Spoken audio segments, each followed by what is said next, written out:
하나님 말씀은 출애굽기 10장 12절로 29절 말씀입니다. 출애굽기 10장 12절로 29절까지 함께 읽겠습니다. 여호와께서 모세에게 이르시되 애굽 땅 위에 내 손을 내밀어 메뚜기를 애굽 땅에 올라오게 하여 우박에 상하지 아니한 밭의 모든 채소를 먹게 하라. 모세가 애굽 땅 위에 그 지팡이를 들매 여호와께서 동풍을 일으켜 온 낮과 온 밤에 불게 하시니 아침이 되매 동풍이 메뚜기를 불러들인지라.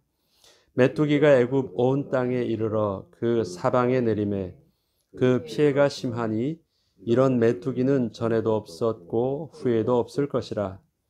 메뚜기가 온 땅을 덮어 땅이 어둡게 되었으며 메뚜기가 우박에 상하지 아니한 밭의 채소와 나무 열매를 다 먹었으므로 애굽 온 땅에서 나무나 밭의 채소나 푸른 것은 남지 아니하였더라. 바로가 모세와 아론을 급히 불러 이르되 내가 너희의 하나님 여호와와 너희에게 죄를 지었으니 바라건대 이번만 나의 죄를 용서하고 너희의 하나님 여호와께 구하여 이 죽음만은 내게서 떠나게 하라. 그가 바로에게 나가서 여호와께 구하매 여호와께서 돌이켜 강렬한 서풍을 불게 하사 메뚜기를 홍해에 몰아 넣으시니 애굽 온 땅에 메뚜기가 하나도 남지 아니하니라. 그러나 여호와께서 바로의 마음을 완악하게 하셨으므로 이스라엘 자손을 보내지 아니하였더라. 여호와께서 모세에게 이르시되 하늘을 향하여 내 손을 내밀어 애굽 땅 위에 흑암에 있게 하라. 곧 더듬을 만한 흑암이라. 모세가 하늘을 향하여 손을 내밀매 캄캄한 흑암이 3일 동안 애굽 온 땅에 있어서 그 동안은 사람들이 서로 볼 수 없으며 자기 처소에서 일어나는 자가 없으되 온 이스라엘 자손들이 거주하는 곳에는 빛이 있었더라.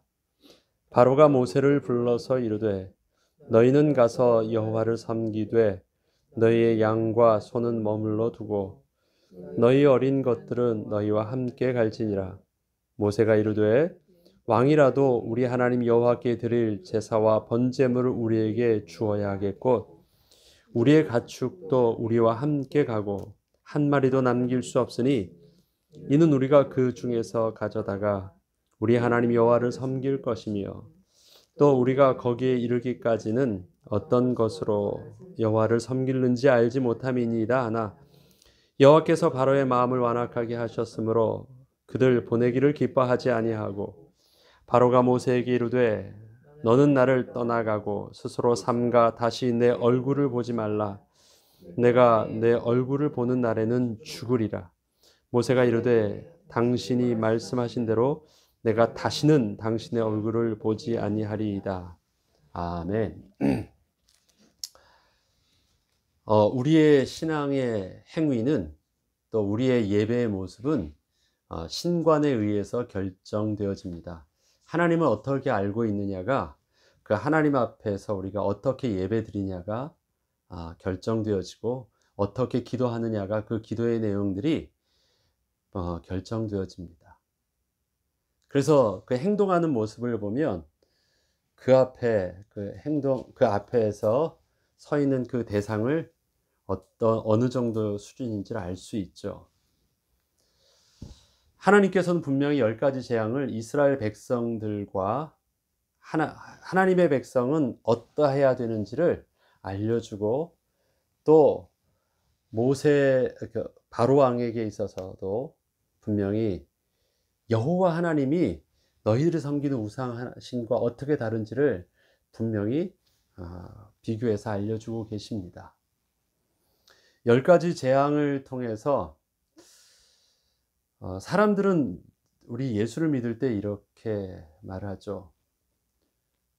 뭐 그렇게 별나게 예수 믿냐고. 뭐 가끔 빠질 수도 있고 뭐 꼭 그렇게 그 교회 다녀야 되냐? 꼭 그렇게 헌금을 드리고 꼭 그렇게 해야 되냐? 자기 나름대로 그 신앙의 모습에 자기 기준을 가지고 우리의 어떤 좀 신앙에 특별히 좀 철저하게 믿는다 하는 사람들의 그 모습들을 보면 좀 별나게 하는 것처럼 말하는 경우도 있습니다. 바로가 모세와 타협을 합니다. 넷째 재앙부터 보면 이것이 예사롭지 않으니까 이제 몇 가지 타협을 하죠. 넷째 재앙이 이제 파리 때부터 나옵니다. 그 재앙이 어떤 거냐라는 것보다 네 번째 재앙부터 이제 바로가 부담이 가니까, 그래, 그러면 보내줄게. 근데 그냥 제사를 드리는데 멀리 가지 말고 이 땅에서 제사를 드려. 꼭 그렇게 멀리 가지 않아도 되잖아. 그냥 여기서 제사를 드리면 안 될까? 그때 예배를 드리는데, 그 제사를 드리는데 반드시 멀리 가서 구별하여 드린다라고 합니다. 그리고 그 이유를 말합니다. 제사의 모습이 지금 당신들이 섬기는 그 신전에서 우상을 섬기는 모습과 너무 달라서, 또 그 모습이 당신들이 볼 때는 너무 불편해 가지고 혐오스럽게 생각할 수 있습니다. 그래서 거부할 수 있기 때문에 그것이 서로가 피해가 되어지고, 또 그것이 혹시 죽일까 두렵습니다. 멀리 떨어지는 이유가 굉장히 구별돼야 되는 이유를 말합니다. 그런데 저들 보기에는 그 모습이 받아들이기 어려운 어떤 혐오스러운 모습일지 모르지만, 그것은 저들에게 하는 변명이었고, 분명히 그 내용은 거룩하신 하나님의 그 거룩하심 때문에 그랬습니다. 그리고 하나님께서 요구하시는 그 제사의 방식이, 예배의 방식이 있었기 때문에 구별해야 됐습니다. 단순한 모임을 하는 것이 아니거든요. 단순한 예식의 행위를 하는 것이 아니라 반드시 하나님이 요구하시는 그 예배의 모습이 거룩해야 됐기 때문에 하나님은 완벽하게 구별하기를 원하셨습니다. 장소를 묻습니다. 그 다음에 또 좀 한참 하다가 여덟 번째 재앙에 가서 또 말하죠. 그래, 그럼 가. 그런데 가는 것까지 허락할게. 그런데 섬기러 갈 자가 누구냐를 또 묻습니다. 근데 다 데리고 가야 된대요. 남녀노소를 다 데려가고 가축도 다 데려가야 된대. 겉봐라, 그것이 악한 거야. 너희 장정만 가면 어떨까라고 말을 해요. 그때 아닙니다, 우리가 다 가야 된다라고 말을 하죠. 우리의 예배가 그런 것입니다. 누구만이 드려지는 것이 아니라 모든 예배는 하나님 앞에서 전부 다 드리는 것입니다. 전부 다. 어리니까 안 드려도 되고, 어른이니까 드려도 되고, 모두 다 하나님의 백성으로 남녀노소가 다 하나님께 온전히 예배를 드리는 것입니다. 다 가야 된대요. 거기는 예외가 없다고 합니다. 하나님께 드려서 가서. 아니, 그 앞에 실질적으로 드리는 자는 20세 이상이거든요. 그럼 그들만 가도 되는 것처럼 보이잖아요. 아니에요. 그런데 잘 보십시오. 여러분, 화목제를 보면요, 그 화목제 예배는 전부 다 참석해요. 함께 모두 다 남녀노소, 그 다음에 나그네와 가난한 자 모두 다 함께해서 그 하나님이 주시는 은혜를 함께 즐거워합니다. 그래서 그 모든 예배의 온전함들이 하나도 빠질 수 없는 부분들을 말하고요. 하나님의 백성이 거룩함의 비밀을 얻게 되는 것은 하나님이 주시는 음식을 먹음으로 거룩해 되어져요. 그래서 그 화목제가 참으로 중요합니다. 그래서 다 가야 된다 그래요. 그것도 바로가 양보가 안 되는 부분이에요. 또 물러섭니다. 그러다가 마지막에 오늘 9번째 재앙까지 말하는데요. 재앙, 오케이, 그럼 너희 남녀노소는 가는데, 그래, 애들도 다 데리고 나가. 그렇지만 가축은 내려놔 해서 또 가축에 대한 부분들을 타협합니다. 그런데 가축도 다 데려가야 된대요. 근데 가축도 다 데려가야 되는데 그 이유를 말합니다. 왕이라도 여호와 하나님께는 반드시 제물을 드려야 합니다. 일단 첫 번째 이유가 제물을 드려야만 하는 것. 왕이라도 예외가 없습니다. 왜?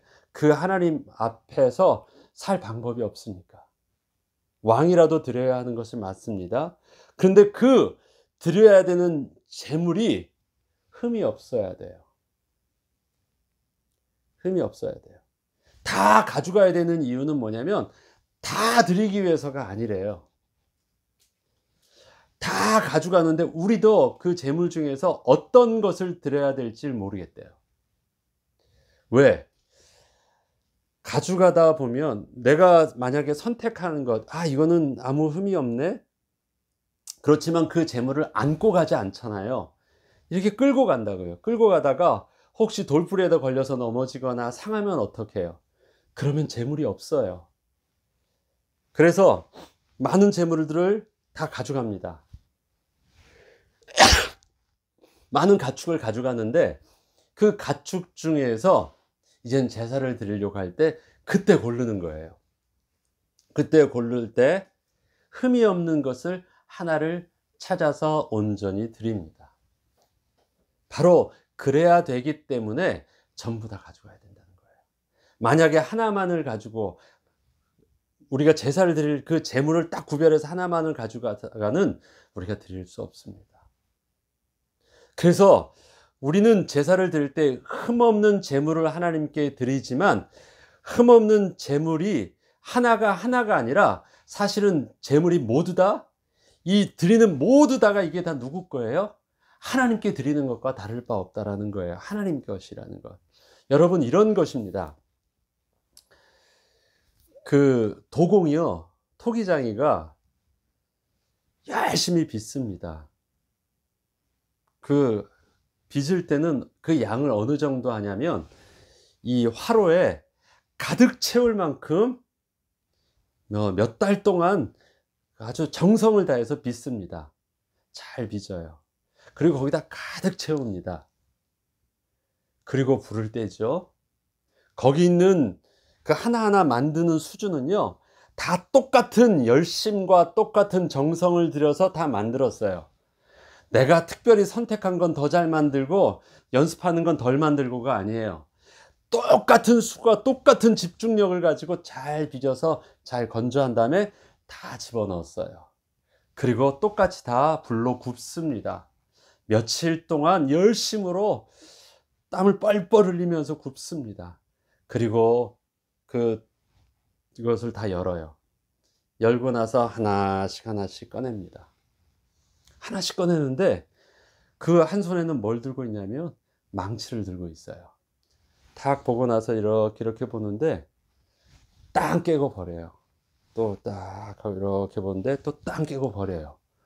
우리가 볼 땐 저거 쓰는데 아무런 지장이 없는데, 내가 볼 땐 멋진데 빛깔도 멋지고 모양도 멋지고 그 아주 유명한 장인의 손에서 구워진 거니 얼마나 잘 만들었겠어요. 그래서 남겨지는 것보다 깨뜨려지는 것이 많아요. 이거를 멀리 가서 뭐 책상 위에서 골라서 하지도 않아요. 꺼내면서 그 자리에서 깨더라고요. 그 자리에서. 그리고 남겨진 것은 몇 개 안 돼요. 그런데 그 남겨진 것 가격이요, 많이 그 있는 것 다 판 것보다 훨씬 더 가치 있게 그것이 남아요. 그것만 특별하게 만든 거 아니었거든요. 그런데 그 안에서 구별되게 잘 구워지고 잘 빛깔 남은 그 하나예요. 처음에 깰 때는 이 모든 것이 다 손해로 보여지는데요, 그 다 깨기 때문에 그 나머지 완벽하게 만들어져 있는 그 하나를 통해서 그 안에는 뭐가 담겨져 있느냐, 그가 예를 들어서 100개를 만들었다, 100개 중에서 하나가 남았다 그러면요, 그 하나 안에 100개의 가치가 다 담겨져 있습니다. 이해되시죠? 그렇게 안 하면 깨지 않으면요, 그 하나의 가치가 올라가지 않아요.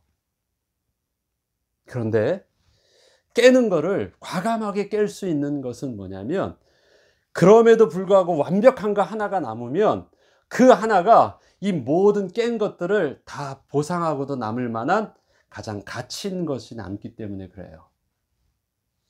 우리는 아까워하죠. 우리 수준으로 볼 때는. 아유, 저거 놔주지. 저거 팔면 그래도 얼마라도 받을 수 있는데. 그런 것이 아닙니다.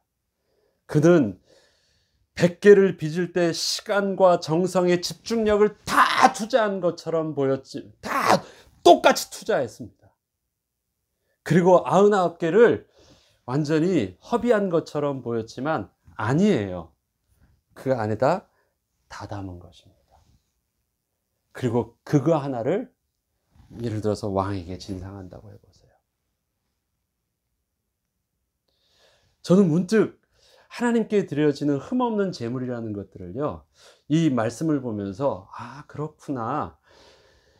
100마리 중에서 한 마리 하나님께 드리는구나. 그게 아니라는 것을 제가 알게 됐어요. 우리에게 하나님께 드려지는 지금의 11조든 우리에게 하나님께 드리는 작은 예물이든 우리의 삶의 작은 시간이든 지금 모세가 바로에게 말하는 그 계산법은요, 세상의 계산법은 여러 개 중에서 그 한 개니까 한 개만 가져가라는 거예요. 그러면 되는데 왜 다 가져가냐는 거예요. 그렇지 말고 남겨두라는 것입니다. 그건 네 거니까 구별된 거 하나만. 그런데 그거 다 하나님 거라는 거예요. 그리고 그 속에서 하나님께 어느 것인지 모른대요. 똑같이 가져가는 모든 것들을요, 똑같이 보살핍니다. 흠없게 조심스럽게 제사드리기에 부족함이 없도록.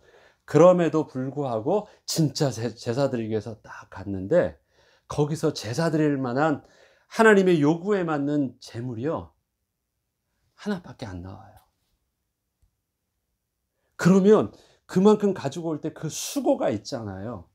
안 가져왔으면 어떻게 했어요? 얼마나 끌고 다니는데 수고가 많겠어요. 그거 다 먹여야 되고 물도 꼴도 먹여야 되고 마시게 해야 되고 보살펴야 돼요. 그 노력 중에서 그래도 보니까 거친 광야를 거두면서 고생하면서 간 가운데 버틸 수 있는 것이 딱 하나였다고 해봐요. 그런데 그 하나를 통해서 뭐가 돼요? 하나님을 만날 수 있어요. 하나님과의 은혜를 회복해요. 그래서 이스라엘 백성이 사는 거예요. 그렇다면 이 모든 것을 다 투자하는 것과 다를 바 없는 거예요. 아, 그렇구나. 우리가 하나님의 앞에서 나는 작은 시간을 드리지만 어제 말씀드렸듯이 하나님의 시간표 속에 나의 시간표를 맞춘다는 것이 나의 시간표, 내 것 중에서 하나님의 시간표 하나를 떼어서 주는 것이 아니라 하나님의 시간표에 나의 모든 것을 다 맞추어 놓으니까 하나님의 시간표 속에서 하나님은 나의 한 시간을 요구해 주시는데 나는 그 하나님의 한 시간을 하나님의 말씀대로 시간을 투자하기 위해서 나는 어떻게 해야 돼요? 나의 모든 것을 다 뒤집어야 돼요. 그래야지 하나님의 그 우선순위 시간표를 맞출 수가 있어요. 그래서 한 시간이 아닌 거예요. 내가 예배 드리는 시간을 맞추기 위해서, 내가 새벽 예배를 드리기 위해서는요, 그냥 그 시간에 일어나면 되는 게 아니에요. 그 시간에 일어나기 위해서 내가 일찍 자야 되고, 내가 그 예배 드리기 위해서 내가 온전하게 나의 마음과 생각들이 미리미리 뭔가 긴장되고 준비되지 않으면 시간은 한 시간인데 그 시간을 맞추는 것이 그래요. 주일날 예배 1시간 드리기 위해서 우리는 어떻게 해야 돼요?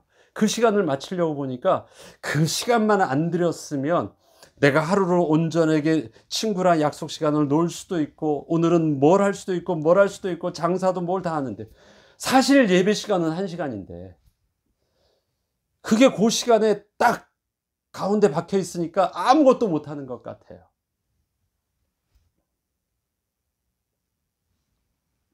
그런 게 아니래요, 하나님께서. 우리 예를 들어 11조라는 것도 보죠. 그 돈 중에 이런 말이 있잖아요. 부도인데 흑자 부도라는 말이 있습니다. 뭐예요? 돈이 없는 것도 아닌데 이게 돈이 현금이 돌지 않아가지고 내가 당장 지금 갚을 돈이 돌지 않아가지고 내가 지금 그만큼 부도 날 만큼의 경제적 재원이 아닌데 이 재원이 당장 필요한 만큼 내가 안 되니까 안 되는 거예요. 하나님께 드려지는 그 예물이라는 게 만약에 내가 요거 안 드리면 뭐 다른 것들도 크게 할 수 있는데 그게 조금 부족한 그것 때문에 고민이 돼 가지고 안 드릴 수도 있어요. 이것만 아니면 내가 장사를 하든 아니면 내가 무엇을 하든 내 계획한 내 어떤 삶의 그 버젯 속에서 부담이 없을 수 있는데 맞습니다. 우리가 하나님께 드려지는 것은 내 인생의 시간 속에서도 작은 시간이고요. 또 그렇게 많지 않은 헌금일 수 있어요. 그런데 그게 내 것 중에서 일부를 주는 것이 아니라 하나님의 요구에 맞추는 그대로 하는 것이 힘든 거예요. 이해되시죠? 바로는 지금 뭘 얘기하고 있느냐? 내 계산 속에서 내가 그렇게 할게. 장소도, 시간도, 예배도, 예물도 그렇게 할게. 자꾸 얘기하는데 모세는요, 하나님의 말씀에 따라 어떻게 하냐면 하나님의 기준에 맞춰야 된다는 거예요. 그게 바로를 자꾸 거슬리게 하는 거예요. 자꾸 양보 해주는데 내가 얼마나 더 양보해야 돼? 9번까지 가면서 더 이상은 안 돼. 이제 얼굴 보지 마. 이만큼 해줬으면 됐잖아. 예배 장소도 허락해줬고 니들 다 가게도 해줬잖아. 얼마나 더 해줘야 돼? 그렇게 보죠. 왜? 근본적으로 다른 게 내 시간을 띄어서 하나님께 드리는 것이 아니라 하나님의 요구된 시간에 나를 맞추는 것이기 때문에 그런 것입니다. 오늘 말씀을 보면서 제가 그걸 이해하게 됐어요. 재물이 그런 거구나. 재물이 하나가 아닌 거구나. 우리가 예배를 드리는 그 한 시간이 아닌 거구나.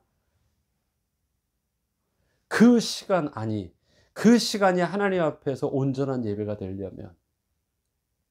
저도 설교를 하는데요. 설교하는데 설교자로서 가장 긴장되는 게 뭐냐면 마음이 불편하면, 사람들과의 성도들과 가정에서나 내 개인적으로나 마음이 불편하고 관계가 불편하면 설교하기가 너무 힘들거든요. 그래서 얼마나 몸부림치는지 몰라요. 불편한 관계를 만들지 않으려고. 우리 성도님들하고도 아니면 가정에서도. 왜? 그것이 마음의 거슬림이 되면 설교가 안 돼요. 설교는 30분이고 15분이고 할 수 있어요. 그런데 그 설교를 준비하기 위한 것이 단순한 설교의 내용만을 내가 무슨 메시지를 전할까 해서 막 내용을 하는 것이 설교의 준비가 아니에요. 설교의 준비 속에서 가장 베이스에 뭐냐면 내게 설교할 수 있는 영적인 편안함이에요.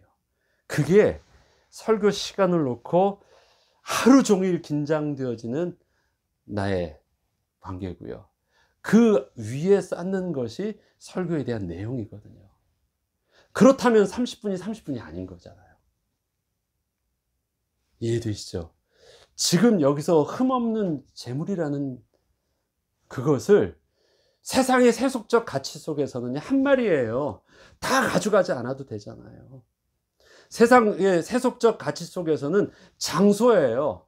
그리고 그 절기도 날도 드리면 되는 거 아니에요. 꼭 그 시간에 그때 거기서 드려야 되는 거 아니잖아요.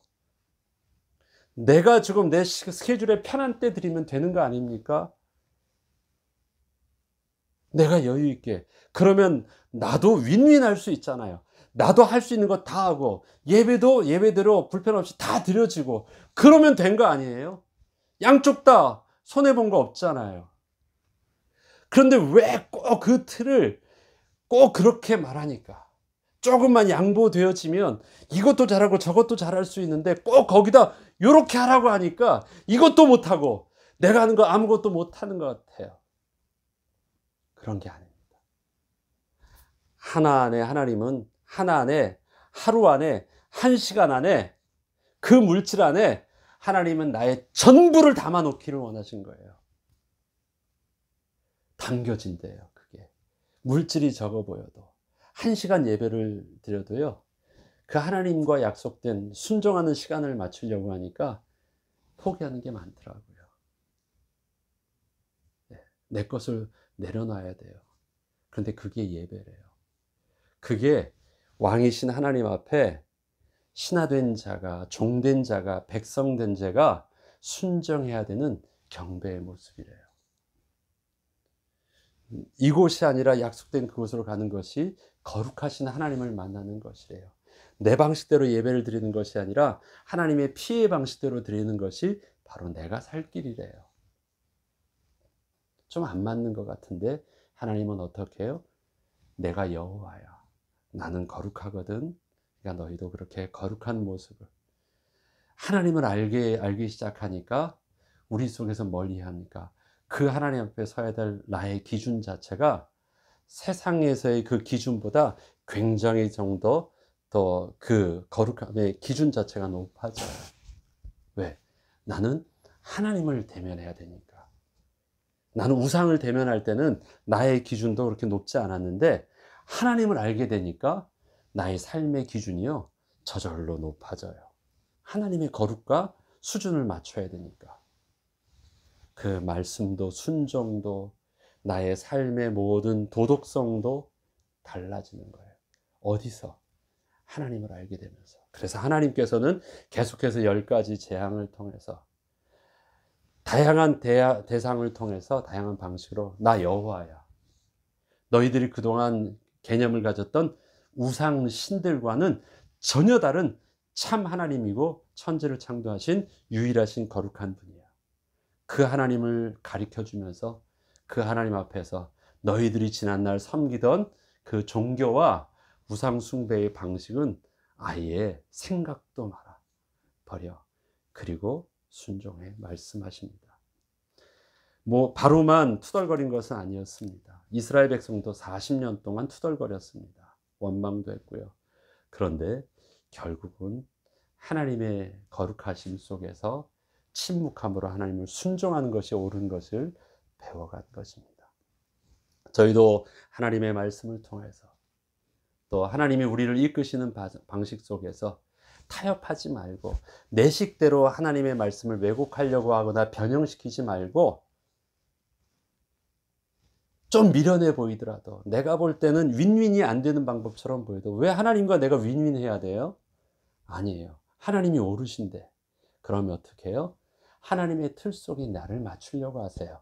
내 틀 속에 하나님을 맞추려고 하지 말고 그것이 사는 길이라고 하나님 말씀해 주십니다.